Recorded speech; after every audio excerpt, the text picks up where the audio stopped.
तो हेलो दोस्तों, नमस्कार, सत श्री अकाल। मैं एक बार फिर से आप सभी का स्वागत करता हूं अपने यूट्यूब चैनल डिप्लोमा लेक्चर में। तो आज हम बात करने वाले हैं सर्विंग सेकंड के नेक्स्ट लेक्चर के बारे में, जिसमें हम बात करेंगे आज GIS, GPS, remote sensing, auto level, ये सब के बारे में आज हम बात करेंगे।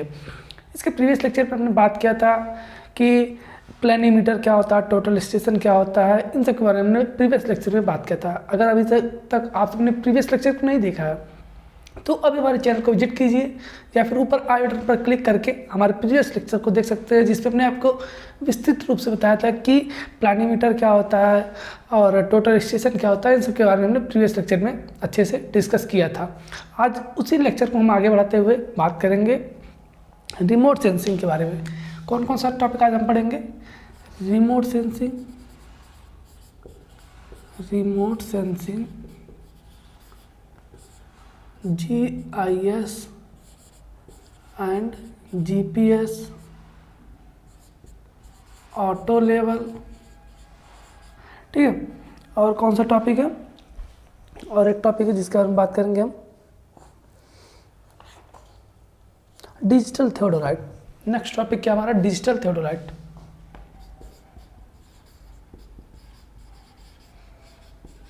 थियोडोलाइट तो आपने पढ़ा होगा, तो डिजिटल थियोडोलाइट के बारे में आपने वर्नियर थियोडोलाइट, नॉर्मल थियोडोलाइट पढ़ा होगा, लेकिन आज डिजिटल थियोडोलाइट के बारे में हम बात करेंगे। तो आज हम इन 4 टॉपिक्स के बारे में डिस्कस करेंगे, ठीक है।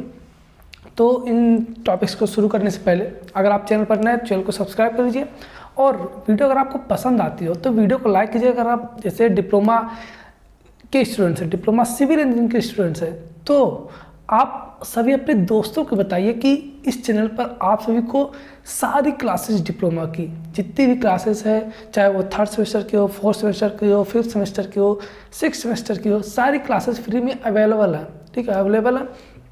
आप यहाँ से अच्छे से अपने सेमेस्टर एग्जाम की तैयारी कर सकते हैं। तो चलिए शुरू करते हैं आज के लेक्चर को, ठीक है। सबसे पहले हम बात करेंगे किसके बारे में? सबसे पहले बात करते हैं ऑटो लेवल और डिजिटल थियोडोलाइट के बारे में। फिर हम पढ़ेंगे रिमोट सेंसिंग क्या होता है, जीआईएस और जीपीएस क्या होता है, इन सब के बारे में। आप जीपीएस जानते होंगे, ठीक है, लेकिन अभी हम आपको कंफर्म बताएंगे कि क्या होता है जीपीएस। ये सी नहीं, जी है, जीआईएस, ठीक है। तो इन दो के बारे में पहले बात करते हैं। किसके बारे में? सबसे पहले ऑटो लेवल और डिजिटल थियोडोलाइट, फिर रिमोट सेंसिंग और जीआईएस एंड जीपीएस, ठीक। इन सब के बारे में हम डिस्कस करेंगे। चलिए शुरू करते हैं। सबसे पहले बात करेंगे हम ऑटो लेवल। ऑटो लेवल क्या होता है? जैसे आपका क्या होता है, थियोडोलाइट होता है, सेम उसी तरह से ऑटो लेवल भी होता है,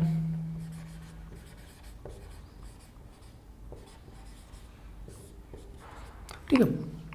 ऑटो लेवल क्या होता है? ऑटो लेवल के बारे में हम बात करते हैं। तो जैसे आपने थियोडोलाइट के बारे में पढ़ा, क्या थियोडोलाइट के बारे में आपने पढ़ा कि थियोडोलाइट जो होता है उसके द्वारा क्या हम एंगल मेजरमेंट करते हैं। कौन सा एंगल? चाहे वो मतलब हॉरिजॉन्टल एंगल हो, चाहे वो वर्टिकल एंगल हो। मतलब कि ये कोई बिल्डिंग बनी हुई है अगर, ठीक है, अगर ये कोई बिल्डिंग बनी हुई है,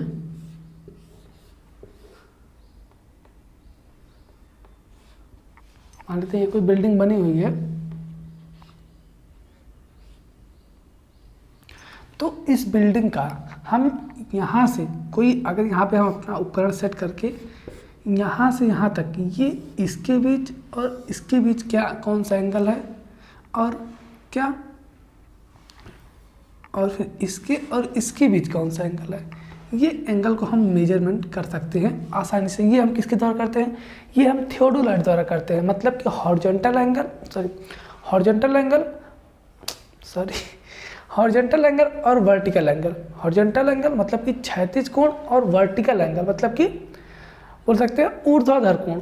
कैसे मेजरमेंट करते हैं ये हमने आज थियोडोलाइट द्वारा आपको पढ़ाया हुआ। तो अगर अभी तक आप सभी ने नहीं देखा है ना, तो आप चाहिए प्रीवियस लेक्चर को देखिए। नीचे आपको प्लेलिस्ट का लिंक मिल जाएगा डिस्क्रिप्शन बॉक्स में। प्लेलिस्ट के लिंक पे क्लिक करेंगे, आप डायरेक्ट प्लेलिस्ट में चले जाएंगे। सबसे पहले तो आप चैनल को सब्सक्राइब कर लेंगे ताकि जो भी आने वाली वीडियोज़ है उसका नोटिफिकेशन आप सभी तक तुरंत पहुंच जाए कि हाँ ये लेक्चर अपलोड हुआ है, इसको तुरंत पढ़ लिया जाए, ताकि हमें आगे ना हो कि बाद में कि अचानक सब कुछ पढ़ना पड़े, वो ना हो। इसलिए आप पहले से ही सब कुछ पढ़े रहिए, ठीक है। तो वहाँ पे हमने आपको बताया कि कैसे इस एंगल को मेजरमेंट करते हैं, थियोडोलाइट के बारे में पूरी जानकारी, एक एक पॉइंट्स के बारे में हमने आपसे को बताया। तो ऑटो लेवल सेम इसी तरह से होता है, लेकिन किंतु परंतु लेकिन क्या होता है उसके बारे में बात करते हैं। ठीक है, जहाँ भी आप जानते हैं किंतु परंतु लेकिन आ जाता है, मतलब उस पर कुछ ना कुछ डिफरेंट है। ठीक है, तो ऑटो लेवल क्या होता है? ऑटो लेवल के द्वारा हम ये एंगल, चूँकि क्या होता है, जो हमारा थियोडोलाइट होता है उस पर जो दूरबीन लगी होता है, दूरबीन को हम इस तरह से भी रोटेट कर सकते हैं, जैसे क्या होता है ये दूरबीन है, दूरबीन को हम इस तरह से भी रोटेट कर सकते थे और पूरे थियोडोलाइट को हम इस तरह से भी रोटेट कर सकते थे। तो ये हॉरिजॉन्टल वर्टिकल एंगल और ये हॉरिजॉन्टल एंगल भी दोनों मेजर कर सकते थे। लेकिन यहाँ पे जो ऑटो लेवल होता है, ऑटो लेवल ऐसे फिक्स होता है। ठीक है, वो फिक्स होता है, वो इधर उधर नहीं रोटेट करता। ठीक है, सॉरी, वो ऊपर नीचे नहीं रोटेट करता, वो केवल ऐसे हॉरिजॉन्टली रोटेट करता है। तो हॉरिजॉन्टल एंगल को मेजरमेंट करने के लिए हम ऑटो लेवल का यूज करते हैं। ठीक है, आजकल जो आपका थियोडोलाइट है इसका यूज बंद हो गया, मतलब बंद क्या, कम हो गया, और जो ऑटो लेवल का यूज भी कम हो गया। लेकिन कहीं कहीं देखेंगे आप ज़्यादातर ऑटो लेवल, जैसे कोई छोटी कंपनी, बहुत बड़ी कंपनी नहीं, तो वहाँ पे क्या हम ऑटो लेवल का ही यूज करते हैं। वहाँ पे थियोडोलाइट जो कि क्या होती है, बहुत महंगी आती है, कॉस्टली होती है, और ऑटो लेवल हमारा कुछ कम खर्चे में ही मिल जाता है, तो वहाँ पे ऑटो लेवल यूज किया जाता है। ठीक है, ये वो ऑटो लेवल। और टोटल स्टेशन की बात हमने बात की। टोटल स्टेशन में सारे फंक्शन एक ही में होते हैं, हम डिस्टेंस भी मेजरमेंट कर सकते हैं और फिर एंगल भी मेजरमेंट कर सकते हैं, कोई भी एंगल हो। ठीक है, ये किसकी बात है, ऑटो लेवल की बात है। देखिए, जो हम बोल रहे हैं ये बस आप सुन लीजिए, क्योंकि इससे क्वेश्चंस ऐसे नहीं आते। क्वेश्चंस क्या आएंगे कि टिप्पणी लिखिए, write a short note about auto level और remote sensing, GIS, GPS, total station, planimeter, ऐसे करके आता क्वेश्चन। इसलिए बहुत ज़्यादा लिखने की ज़रूरत इसमें नहीं है। आप आधा पेज, एक पेज लिख देंगे ना, तो आप चूँकि 3 या 4 पे लिखना रहता है, 1-2 ऑप्शन में रहता है। ठीक है, तो उस हिसाब से आप 5 नंबर क्वेश्चन रहता है, 5 नंबर 10 नंबर ऐसे क्वेश्चन रहता है, 1 पॉइंट का शायद 2 नंबर, जैसे भी आता हो। ठीक है, तो आप लिख देंगे तो नंबर आराम से पा जाएंगे। अगर आधा पेज आप लिखते हैं तो नंबर आसानी से पा जाएंगे। तो ये क्या हुआ, ऑटो लेवल की बात है। अब हम बात करते हैं डिजिटल थियोडोलाइट के बारे में। डिजिटल थियोडोलाइट क्या होता है, चलिए बात करते हैं उसके बारे में। ठीक है, अगर आप इसका फिगर देखना चाहते हैं, ठीक है, तो आपको स्क्रीन पर यहाँ पे दिख रहा होगा कि इसका फिगर क्या होता है, ऑटो लेवल कैसे होता है। ठीक है, यहाँ पे स्क्रीन पर आपको दिख रहा होगा, आप स्क्रीनशॉट ले लीजिए और देख लीजिए कि ऐसे ही होता है क्या, ऑटो लेवल। ठीक है, देख रहे होंगे कि आप सेम थियोडोलाइट की तरह होता है, लेकिन ये थोड़ा छोटा होता है, आसानी से हम कहीं भी ले जा सकते हैं, ले आ सकते हैं। ठीक, इसमें एक केवल बबल होता है, बबल और नहीं होते। ठीक, तो ये हुआ ऑटो लेवल। अब हम बात करते हैं किसके बारे में, अब हम बात करते हैं नेक्स्ट, डिजिटल थियोडोलाइट। थियोडोलाइट ही होगा ना, बस उसमें क्या इलेक्ट्रॉनिक चीज़ें लगा दी जाती हैं, तो वो डिजिटल थियोडोलाइट हो जाता है। डिजिटल हो जाता है तो वो हमारी क्या, डिजिटल थियोडोलाइट आ जाती है।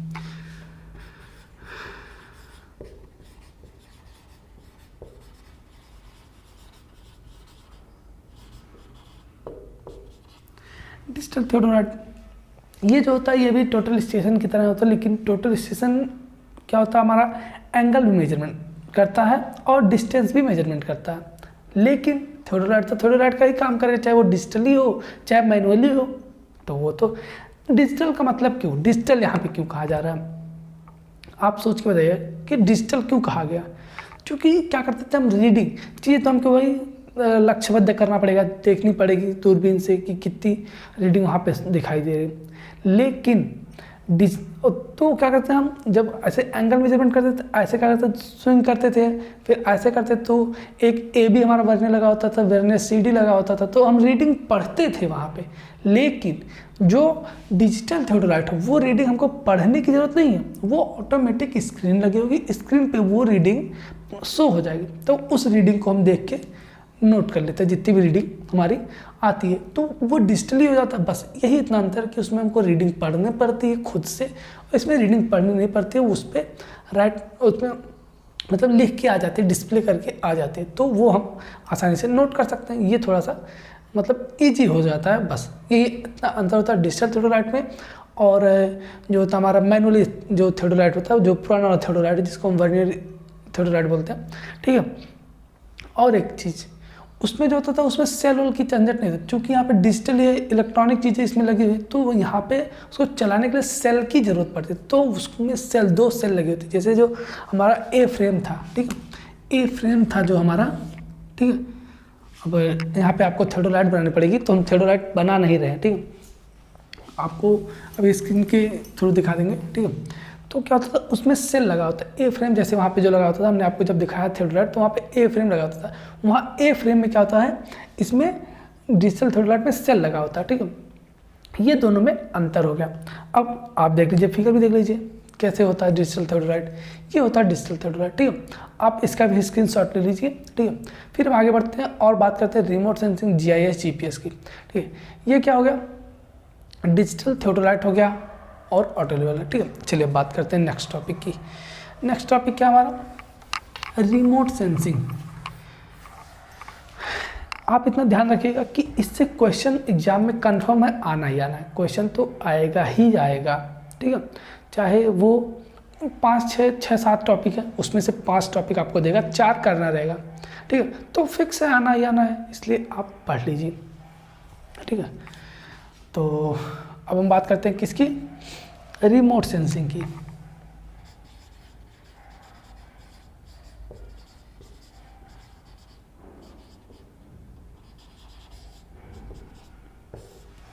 रिमोट सेंसिंग, अब बात करते हैं कि रिमोट सेंसिंग क्या होता है अगर, ठीक है। रिमोट सेंसिंग एक मतलब कि एक ऐसा यंत्र होता है जिसके द्वारा क्या करते हैं हम, जो पृथ्वी पर सारे ऑब्जेक्ट्स रखे होते हैं उनको हम क्या करते हैं, इकट्ठा करते हैं, ठीक है। चलिए बात करते हैं कि रिमोट सेंसिंग का होता है, इसको सुदूर संवेदन बोलते हैं। क्या सुदूर संवेदन बोलते हैं, ठीक है। सुदूर संवेदन नाम से पता चल रहा है सुदूर, ठीक है।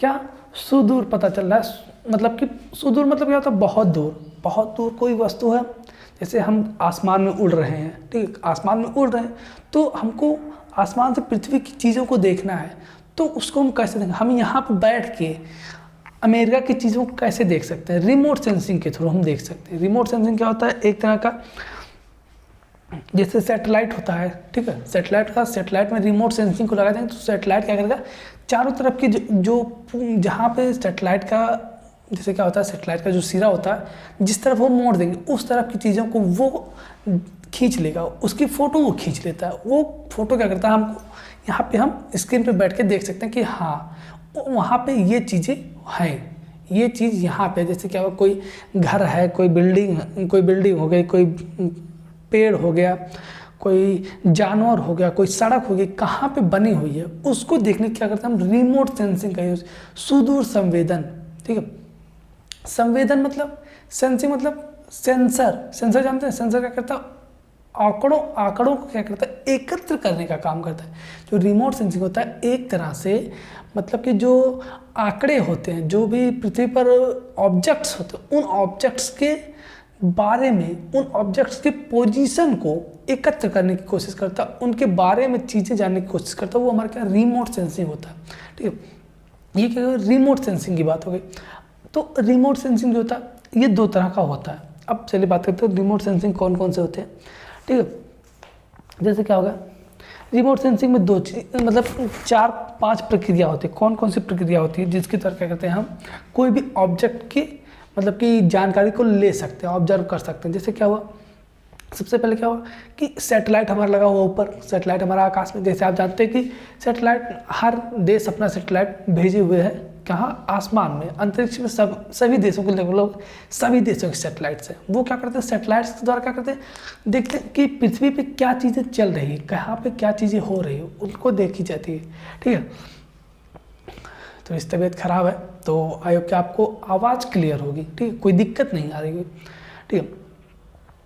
तो क्या करता है, जैसे क्या हुआ, सैटेलाइट 2 तरह का होता है, अभी उसके बारे में बात करें। सबसे पहले क्या होता है, एब्जॉर्प्शन, अवशोषण होता है। क्या होता है, अवशोषण होता है। किस चीज़ का अवशोषण होगा उसके बारे में भी बात करते हैं, ठीक है।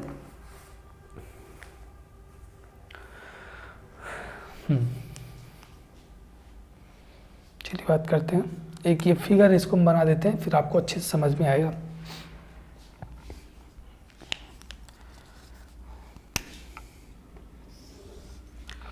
ये ग्राउंड है, ठीक है।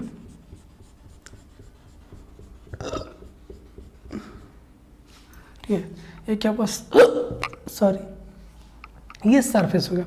अब इस सरफेस पे, ठीक है, क्या करते हैं, अगर हम इसको बनाने की कोशिश करते हैं फिगर को, एक मिनट, ठीक है, तो क्या हुआ, यहाँ पे मान लेते हैं सूर्य है, दिख रहा है ना,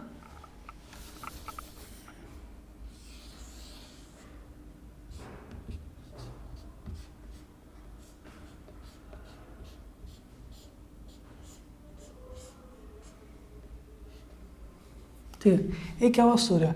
अब सूर्य से क्या होता है, प्रकाश जो होता है वो पृथ्वी पर आएगा। सूर्य से क्या होगा, प्रकाश जो होगा वो पृथ्वी पर आता है। जो सूर्य से होता है प्रकाश होता है वो पृथ्वी पर आता है। जब पृथ्वी पर आएगा तो वो रिफ्लेक्ट होगा, क्या होगा, स्कैटर होगा। जब प्रकाश पृथ्वी की किसी सरफेस पे पड़ेगा तो वो क्या होगा,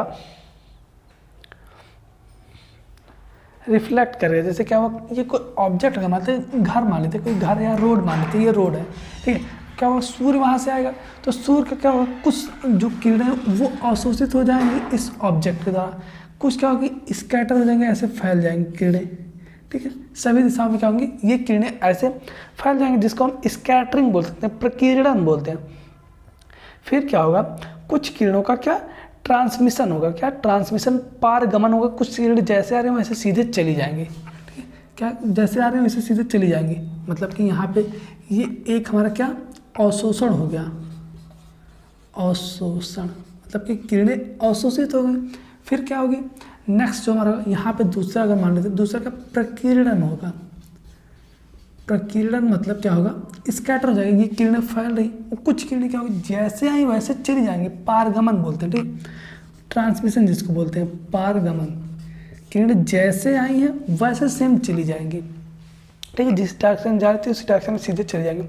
फिर जो उसके बाद क्या रिफ्लेक्शन होगा, ये किरणें क्या होगी, प्रकीर्णन हो गया, इन किरणों का स्कैटर होगा। फिर ये किरणें क्या होगी, प्रकीर्णन, यहाँ से आया, इस पे सरफेस पड़ा, सरफेस पड़ने के बाद वो क्या रिफ्लेक्ट कर गया, जैसे आया था सेम उसी अपोजिट डायरेक्शन में चला जाएगा, मतलब कि ये कुछ ऐसे चला जाएगा, ठीक है। ये क्या हुआ, रिफ्लेक्शन, मतलब कि क्या होगा, परावर्तन, ठीक है, रिफ्लेक्शन, परावर्तन, ठीक, ये क्या होगा, परावर्तन होगा। अगर फोर्थ पॉइंट इसको देते तो ये क्या होगा, परावर्तन हो गया। अब परावर्तन होकर कहाँ जाएगा, परावर्तित होकर कहाँ, सेंसर पे जाएगा। जो हमारा सैटेलाइट लगा हुआ, सैटेलाइट में जो सेंसर लगे उस सेंसर पे जाएगा। ये सेंसर देखिएगा, ये क्या है, सेंसर है, यहाँ से रिफ्लेक्ट होकर सेंसर पे। अब सेंसर को पता चल कि हाँ, यहाँ मान लीजिए अगर कोई घर था तो बता देगा, हाँ यहाँ सेंसर पता चला कि हाँ वो घर है। अब ये सेंसर क्या करेगा, सेंसर सीधे जुड़ा हुआ किससे, जो उपभोक्ता है, ठीक है, किससे, जो उपभोक्ता है। उपभोक्ता मतलब जिसने इस सैटेलाइट को लगाया है, इस सेंसर को लगाया, वो ये क्या करे, अब वो स्टार्टअप क्या करेगा, यहाँ पे अगर कोई बना देते हैं किसी को, इसके पास क्या करेगा, उस डाटा को वो भेज देगा, ठीक है। ये हमारा उपभोक्ता लिख सकते हैं, ठीक है। ये 5, अभी 4 प्रक्रिया हुई, 5वीं प्रक्रिया क्या, उत्सर्जन होती है, ठीक है। उससे ये प्रक्रिया जब यहाँ पे सेंसर पे जाएंगे, सेंसर से कुछ प्रक्रिया यहाँ पे आएगी, फिर ऐसे हो जाएंगी, ऐसे चल जाएगी, तो क्या होगा, ये उत्सर्जन। उत्सर्जन मतलब एमिशन होगा। एमिशन आप जानते होंगे अच्छे से क्या होता है, ठीक है। यहाँ पे आएंगे, फिर सरफेस से क्या होगा, एमिशन होगा। 5वीं प्रक्रिया अगर लिख सकते हैं तो उत्सर्जन।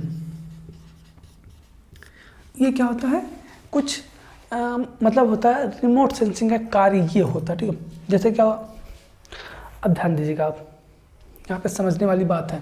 आपको ये फिगर अगर एग्जाम में आ गया तो ये फिगर आप बनाते तो आपको बहुत बढ़िया नंबर मिलेगा, ठीक है। क्या हुआ, देखिए, सबसे पहले सूर्य से किरणें सुबह होती है, सुबह होने के बाद सूर्य से किरणें आती है पृथ्वी पर आती है, तो कुछ किरणों का प्रकीर्णन हो जाता है। जैसे कोई ऑब्जेक्ट हो, जैसे हम हुए, हम बाहर खड़े हैं, ठीक है, हम बाहर क्या हुए, खड़े हैं, और सूर्य की किरणें आई हमारे ऊपर पड़ी, हमारे ऊपर कुछ हमने ऑब्जर्व मतलब एब्जॉर्व कर लिया, कुछ किरणें हमने एब्जॉर्व कर लिया, मतलब क्या क्या अवशोषित कर लिया, कुछ किरणें हमने अवशोषित कर लिया, और कुछ किरणें हमारे ऊपर पड़ने के बाद स्कैटर हो जाएंगी, फैल जाएंगी इधर उधर, ठीक है। और कुछ किरणें जैसे इधर से आ रही हैं फिर इधर से ऐसे रिफ्लेक्ट हो जाएंगे, रिफ्लेक्ट मतलब ऐसे आ रही हैं तो ऐसे चली जाएंगी, तो ये कहाँ पे जाएंगे रिफ्लेक्ट होकर, हमारे ऊपर से रिफ्लेक्ट होकर जाएंगे सेंसर पे जो सैटेलाइट लगा हुआ है अंतरिक्ष में, उस सैटेलाइट पे जाएंगे, सेंसर देखेगा कि हाँ हम यहाँ पर खड़े हैं, क्या हम यहाँ पर इस पोजीशन पर खड़े हैं, तो वो डायरेक्ट सैटेलाइट पे जाएगा, सैटेलाइट से फिर वो रिफ्लेक्ट करके क्या उपभोक्ता जो देख रहा है, जो सेंसर को भेजा हुआ है, जिसके पास डाटा, जो डाटा लेना चाहता उसके पास क्या होगा, हमारा डाटा चलेगा कि हाँ हम यहाँ पर खड़े हैं, तो वो क्या ये रिमोट सेंसिंग का काम होता है, उसको पता चल जाए। और कुछ किरणें क्या होगी सेंसर से डायरेक्ट नीचे चली आएंगी और क्या होगा वहाँ से उत्सर्जन होगा, एमिशन होगा, फिर एमिशन होगा, ठीक है। तो ये पूरा क्या रिमोट सेंसिंग का काम हुआ, ठीक है, क्या वो ये रिमोट सेंसिंग का काम हुआ। अब कहेंगे सर आप अगर क्या होता है कि सूर्य की किरणें ना आए हम तक तो हम कैसे ये सेंसर हमारी जानकारी देगा, तो उसके लिए भी हमारा दूसरा आता है, ये दो तरह के क्या होते हैं हमारे सेंसर्स होते हैं, मतलब दो तरह के रिमोट सेंसिंग होते हैं, एक होता है एक्टिव और दूसरा होता है पैसिव, ठीक है। एक होता है क्या एक्टिव रिमोट सेंसर और एक होता है पैसिव रिमोट सेंसर।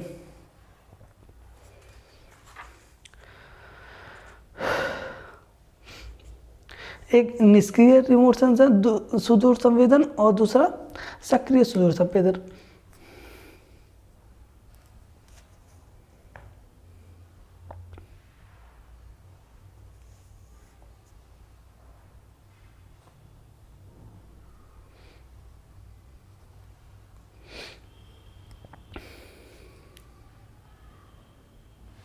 ठीक है, तो ये क्या हुआ, ये जो हमने बताया आपको ये पैसिव रिमोट सेंसर है, ठीक है, जिसको सूर्य की किरणों की जरूरत पड़ रही है, सूर्य की किरणें अगर नहीं रहेंगी तो पैसिव जो रिमोट सेंसर होगा वो काम नहीं करेगा।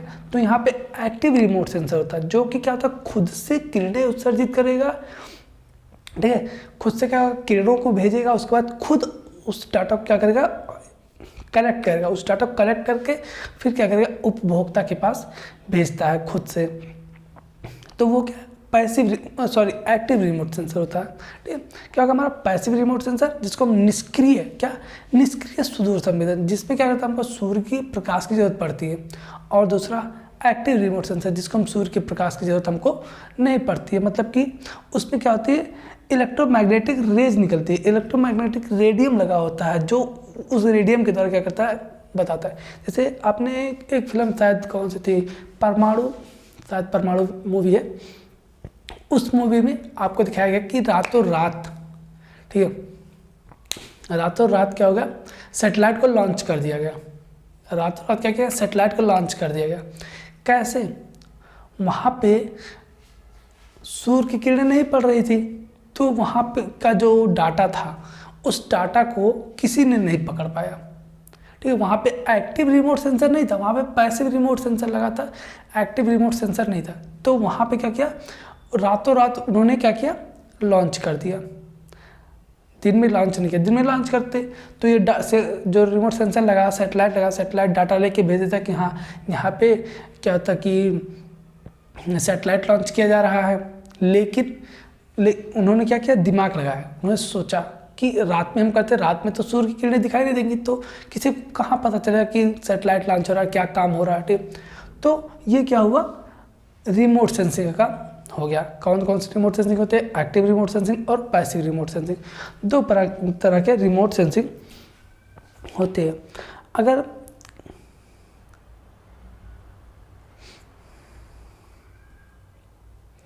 ठीक है दो तरह के हो गए।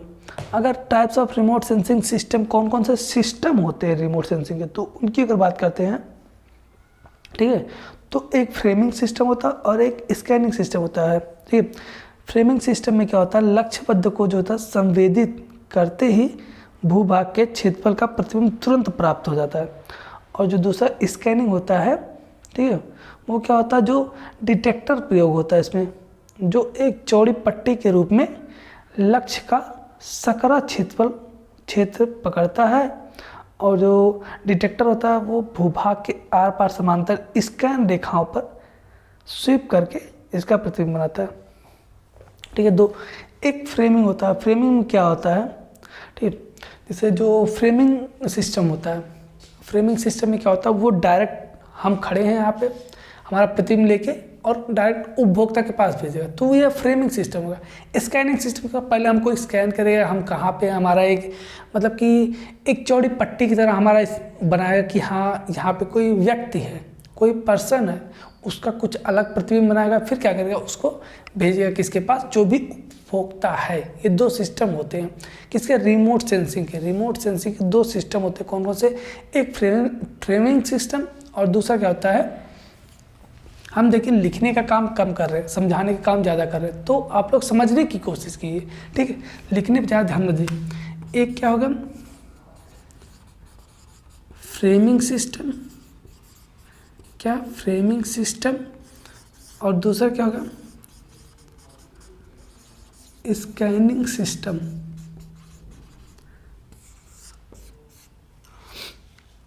ठीक है, ये दो सिस्टम होते हैं किसके, दो सिस्टम होते हैं रिमोट सेंसिंग के। वो अपने आपको बताया अगर ये सिस्टम होगा, अगर हम टाइप्स की बात करते हैं, आपको विजुअल हो रहा है, अगर टाइप्स की बात करते हैं तो पैसिव रिमोट सेंसिंग, दूसरा एक्टिव रिमोट सेंसर। ठीक, दो तरह की रिमोट सेंसिंग सेंसर होगा। कौन कौन से, एक्टिव, पैसिव और सिस्टम, मतलब एक फ्रेमिंग सिस्टम, दूसरा स्कैनिंग सिस्टम, दो तरह के ये सिस्टम हो जाते हैं।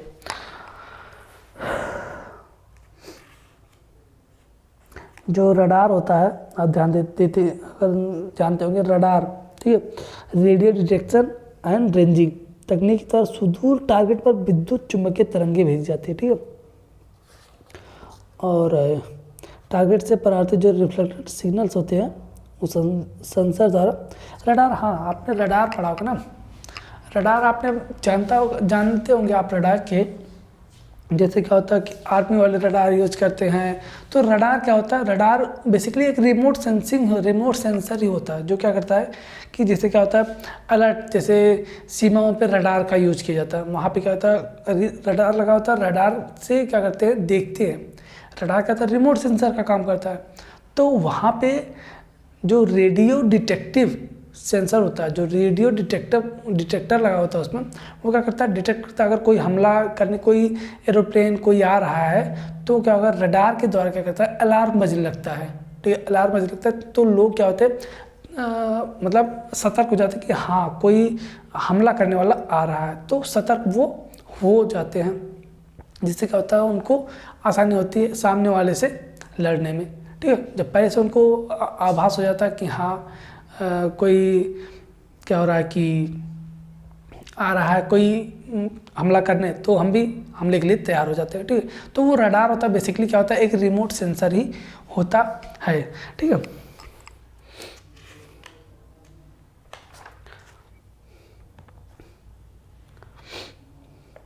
अब अगर एप्लीकेशन की बात करते हैं रिमोट सेंसिंग सिस्टम में इंजीनियरिंग में क्या उपयोग इसका, तो धरती की सतह के लक्षणों व प्रकृति का पता लगाने के लिए, मृदाओं खनिजों के भंडारों की पहचान करने के लिए कहाँ पे, और भूमृदा अपरदन का स्तर ज्ञात करने के लिए, बांध, पुल, जलाशय, नदी, नाले, पार्क, इन सब का स्थल चयन करने के लिए क्या करते हैं, जैसे क्या करते हैं ना, क्या होता है कि जो रिमोट सेंसिंग का अगर बात करते हैं कि इंजीनियरिंग में इसका, इंजीनियरिंग में क्या उपयोग है। ठीक है, अगर इसकी बात करते हैं कि इंजीनियरिंग में क्या उपयोग है किसका, रिमोट सेंसिंग का, तो देखिए क्या करते हैं। ठीक है, जैसे क्या अधः स्थल जो होता है वो उष्ण जल भंडार का पता लगाता है। ठीक है, कहाँ पे गर्म जल है, कहाँ पे ठंडा जल है, उसका पता लगाने के लिए क्या करते हैं हम इसका यूज़ कर लेते हैं। फिर भूताप टैपिंग, जो जियोथर्मल एनर्जी होता है उसका पता लगाने के लिए। जल विभाजक प्रबंधन कार्य, जो वाटर सेट मैनेजमेंट होता है उसके लिए। आवासीय, कृषि, औद्योगिक, वाणिज्य भूमि का ब्यौरा तैयार करने के, जो भी हमारा जैसे क्या हुआ, हमको कहीं पे बिल्डिंग बनानी है, बिल्डिंग का हमको जैसे क्या करना, कोई हाईवे हमको ले जाना, हाईवे ले जाने से पहले क्या करते हैं वहाँ पे हम सर्वे करते हैं। और सर्वे करने के लिए, ठीक है, सर्वे जो कि हम पढ़ रहे सर्वेइंग इसको पढ़े, तो मतलब सर्वे कार्यों में इसका उपयोग किया जाएगा रिमोट सेंसिंग का। तो हमको जैसे क्या होगा, कोई मान लेते हैं कि अगर हमको यूज करना है कोई बिल्डिंग, कोई बड़ी बिल्डिंग हमको बनानी है और हमको पता नहीं है कि वहाँ पे क्या क्या चीज़ें हैं, मिट्टी कैसी है, वहाँ पे कितने घर बने हुए हैं, कितनी जगह हमको खाली करानी पड़ेगी, कितना घर, कितनी जगह खाली है, तो वो हमको बैठे बैठे वो चीज़ें पता चल जाएंगी रिमोट सेंसिंग के थ्रू। तो वो चीज़ें हम वहाँ पे जाएंगे तो वहाँ पे पैसा खर्च होगा, वहाँ पे आने जाने का, ट्रांसपोर्टेशन का, हमारे आने जाने का, खाने पीने का सारा पैसा खर्च होगा। लेकिन हम रडार, जो हमारा क्या रिमोट सेंसिंग होता है, रिमोट सेंसिंग के थ्रू क्या करते हैं उसको हम और वहाँ पे देख लेते हैं कि क्या क्या चीज़ें हैं, तो उसी के थ्रू हम पहले ही अपनी व्यवस्था करते हुए चलते हैं वहाँ पे कि हाँ ये चीज़ें हमको हटानी पड़ेगी। कितना सॉइल इरोजन हो रहा है, कितना आसपास नदी है, कितनी नहर है, क्या खेत है, घर बना हुआ, वृक्ष है, कितने वृक्ष है, कितने लोग रहते हैं वहाँ पे, ठीक। इन सब के लिए क्या करते हैं हम रिमोट सेंसिंग का यूज करते हैं, किसमें, इंजीनियरिंग में, इसीलिए पढ़ रहे हैं इंजीनियरिंग में इसका, नहीं तो वैसे तो कोई यूज नहीं है हमारा, लेकिन इन सब के लिए हमको इसकी ज़रूरत पड़ती है, तो इसीलिए हम यहाँ पे रिमोट सेंसिंग पढ़े। नेक्स्ट हमारा आता है GIS, ठीक। अब क्या आपको ये समझ में आया होगा कि रिमोट सेंसिंग का कार्य क्या है, रिमोट सेंसिंग क्या, कैसे क्या होता है, ठीक है।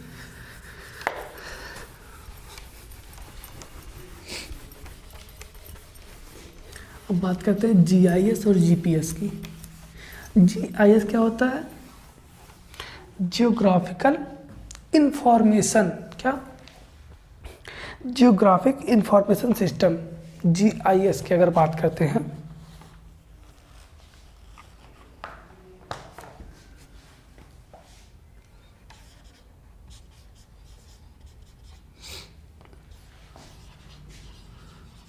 जियोग्राफिक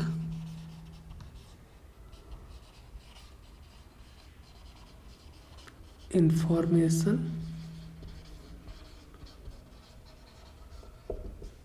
सिस्टम, क्या, जियोग्राफिक इंफॉर्मेशन सिस्टम, नाम से क्या पता चला, हिंदी क्या है कि भौगोलिक सूचना प्रणाली।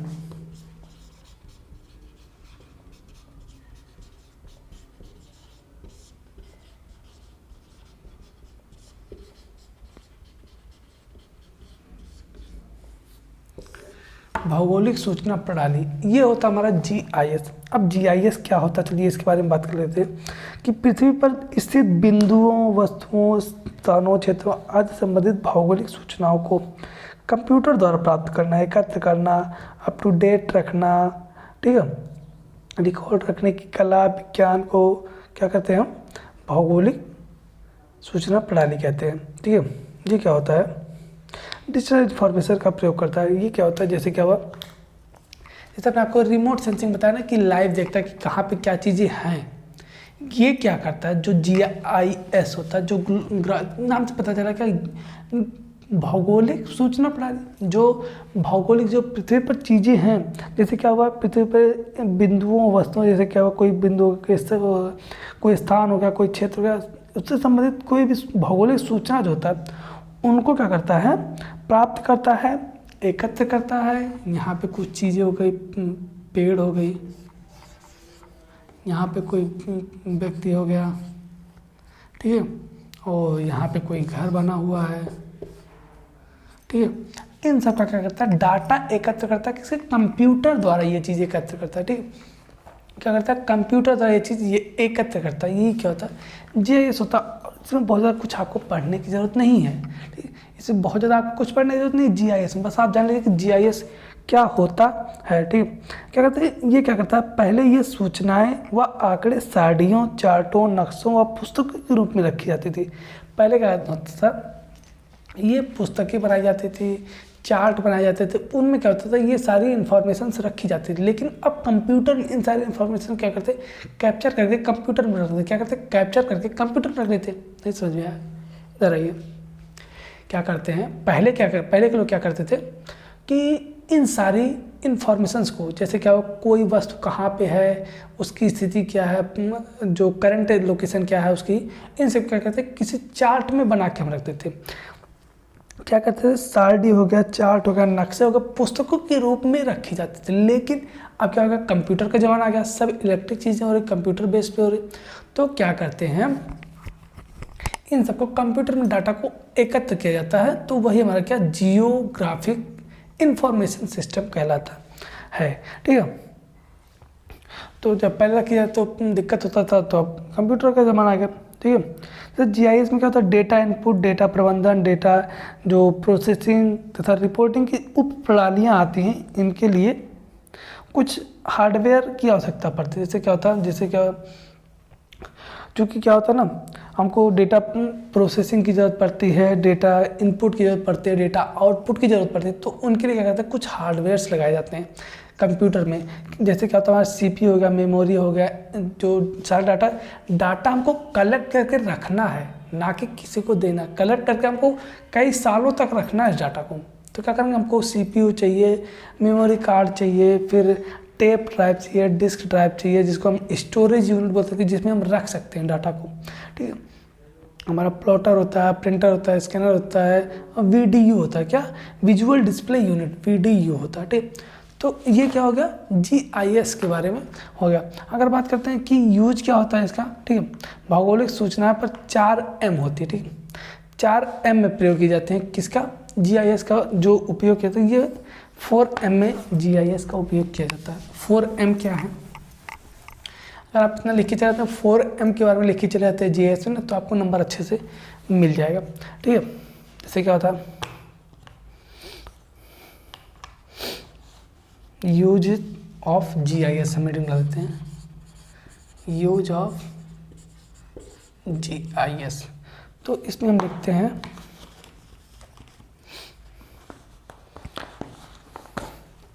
4M। 4M का मतलब क्या है, फर्स्ट मतलब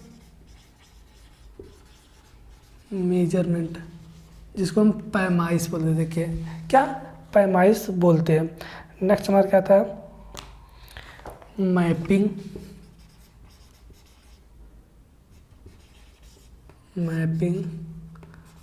मॉनिटरिंग और मॉडलिंग,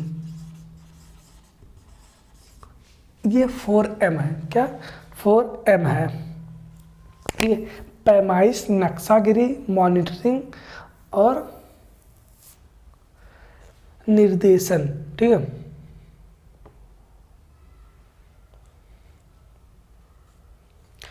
इन चार की जरूरत हमको पड़ती है जीआईएस के लिए। जीआईएस इन चारों चीज़ के लिए हमको जरूरत पड़ती है।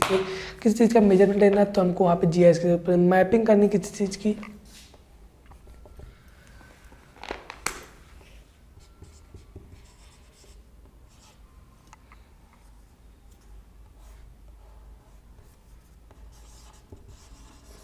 ठीक है, क्या मॉनिटरिंग की ज़रूरत हमको पड़ती है, कि फिर हमको निर्देशन, मॉडलिंग की ज़रूरत पड़ती है। तो इन सब के लिए क्या करते हैं हम, जीआईएस का उपयोग करते हैं।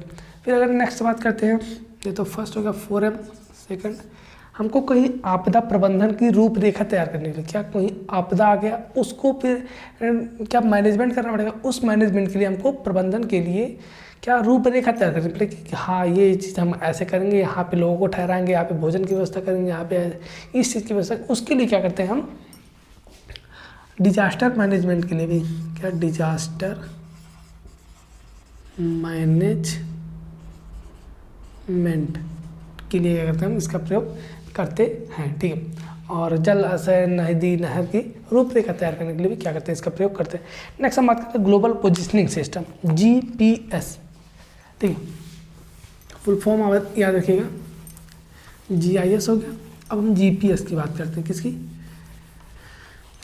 जीपीएस, जिसको हम ग्लोबल पोजिशनिंग सिस्टम बोल देते हैं। जीपीएस आप जानते ही हैं, मैप। बात करते हैं किसकी, जीपीएस की बात करते हैं।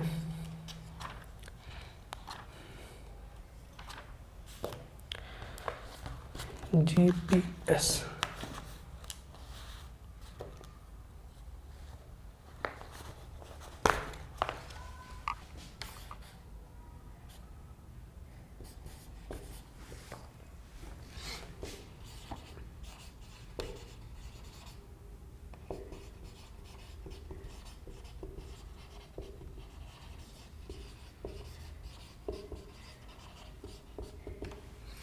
ग्लोबल पोजिशनिंग सिस्टम, चलिए इसकी बात करते हैं। ये क्या होता है? सार्वभौमिक स्थितिक सर्वेक्षण, सॉरी ये सर्वेइंग है, ग्लोबल पोजिशनिंग सर्वेइंग, ठीक है, सिस्टम नहीं है, ग्लोबल पोजिशनिंग सर्वेइंग सिस्टम होना चाहिए। वैसे आप चेक कर लीजिएगा क्या ये सर्वेइंग की सिस्टम है, ठीक है।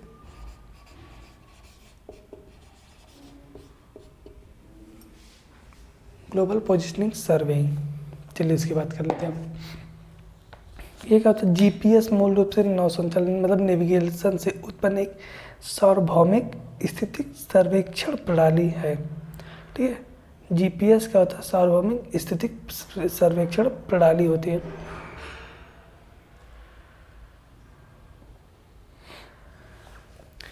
ये आता है जैसे क्या होता है नेविगेशन के लिए, जैसे इन सब का यूज जैसे ज़्यादा आजकल तो सब लोग यूज करते हैं। ये बनाया क्यों गया था? ये जैसे क्या करते थे लोकेशन जानने के लिए कि कौन व्यक्ति कहाँ पे है, हमको यहाँ से यहाँ जाना है। तो जैसे मैपिंग आप देखते हैं ना, मैपिंग भी एक तरह से जीपीएस है। जैसे क्या आप देखते थे, एक मिनट,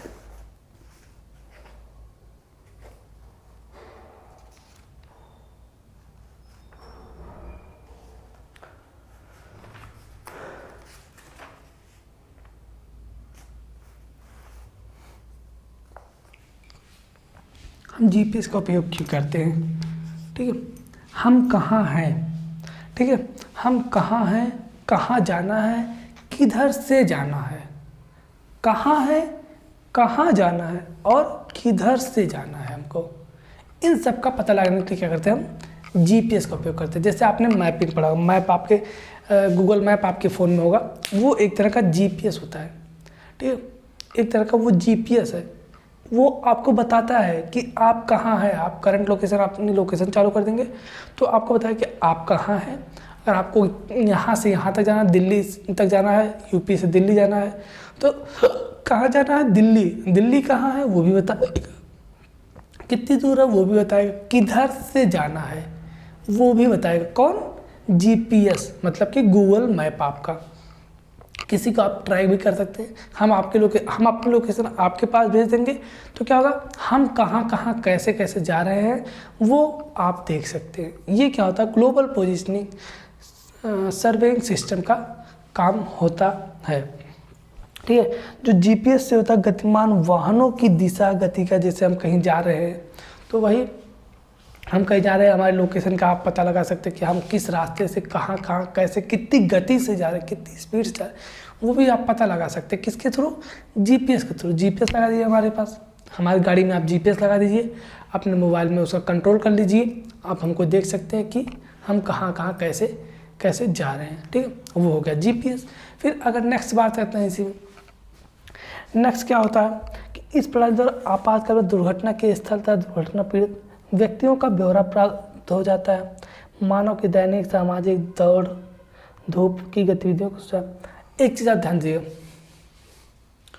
ठीक है, क्या जैसे क्या होगा, आप कहाँ, आप खुद को जान सकते हैं कि आप किस दिन कहाँ गए थे। आप गूगल मैप में जाएंगे, वहाँ पे एक टाइमलाइन का ऑप्शन आएगा, ठीक है। टाइमलाइन को अगर आप ऑन कर देंगे ना, आप किस दिन कहाँ पर थे, कितने बजे कौन सी जगह पे थे, किस किस रास्ते से आप गए थे, ये सारी चीज़ें आपको गूगल मैप बता देगा।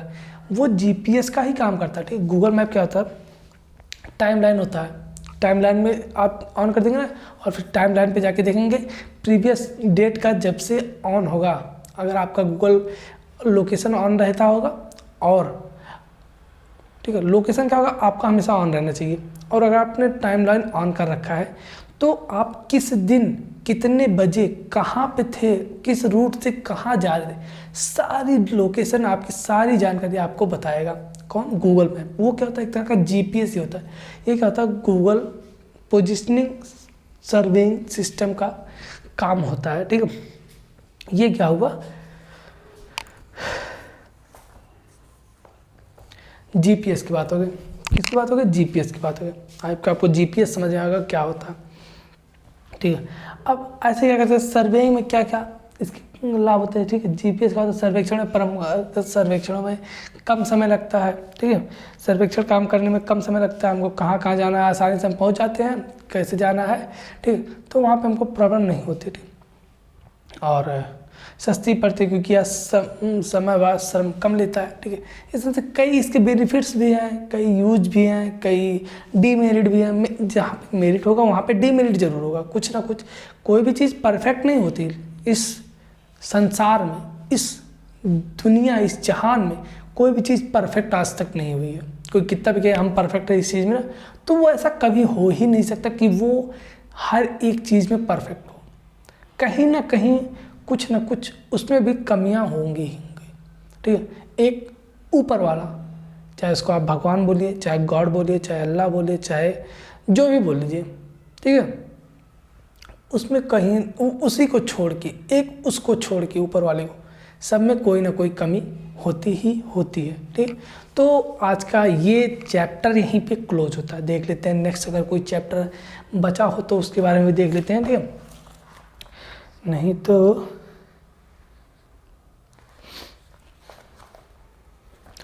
जबकि सब कुछ ख़त्म हो गया, सिलेबस हम चेक कर लेते हैं।